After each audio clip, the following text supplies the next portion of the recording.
So we're gonna look at mitosis really quickly and how mitosis is for somatic cells, and that's when we get replication of specifically somatic cells.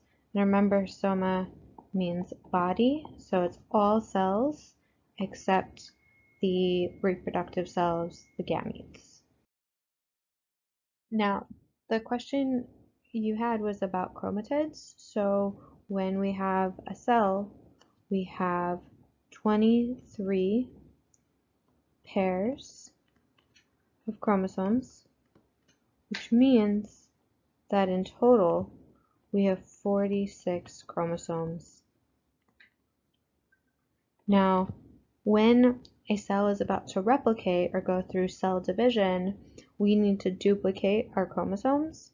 So that means our 46 chromosomes, each of them, so if this is one chromosome, this is another chromosome, each of them need to duplicate.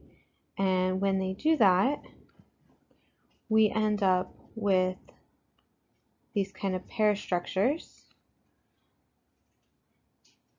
And each of these pairs, let's say this is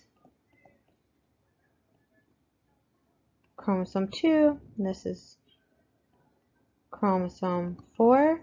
That means that we have exactly the same chromosome, but two of them, and they are attached together in the middle. And chromosome 4 would be the same. We'd have two of the same chromosome, and they'd be attached in the middle. And that middle attachment is called a centromere. And that is what connects our sister chromatids together. Right, and so that is what a sister chromatid. It's a duplication of the chromosome, and it's attached through a centromere right in the middle, which is right there and right there. And once we have that, mitosis can officially start. In mitosis, we have multiple phases. The first phase is that DNA replication phase, which we just looked at, and it sometimes is also called interphase. And then as the DNA in the cell has been replicated, they're going to start kind of clumping together and creating our sister chromatids. And then in prophase, the nuclear membrane, the outer edge of the nucleus, starts to dissipate or disintegrate, and all of our chromatids start getting attached to these spindle fibers, which look like this, and they are attached by their centromeres. So imagine if somebody had like a rope around your belly and they're starting to pull you and organize you. That's kind of what this is like. So then those spindle fibers start pulling them even more, and once we hit metaphase, everybody is lined up in the middle. So everybody's attached by their centromeres, and they're organized along this nice line that crosses the cell.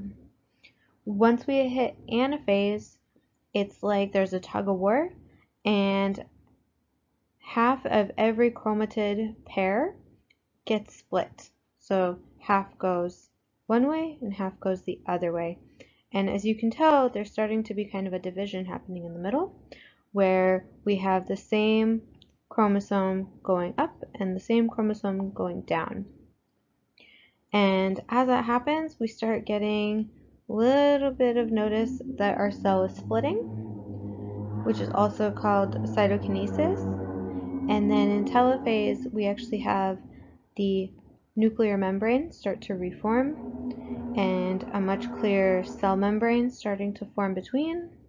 And now we have our daughter cells, two complete cells that each of which have 46 chromosomes, just like their parent cell had.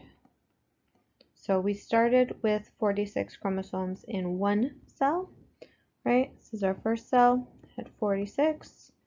And then through the process of mitosis, we end up getting 2 with 46.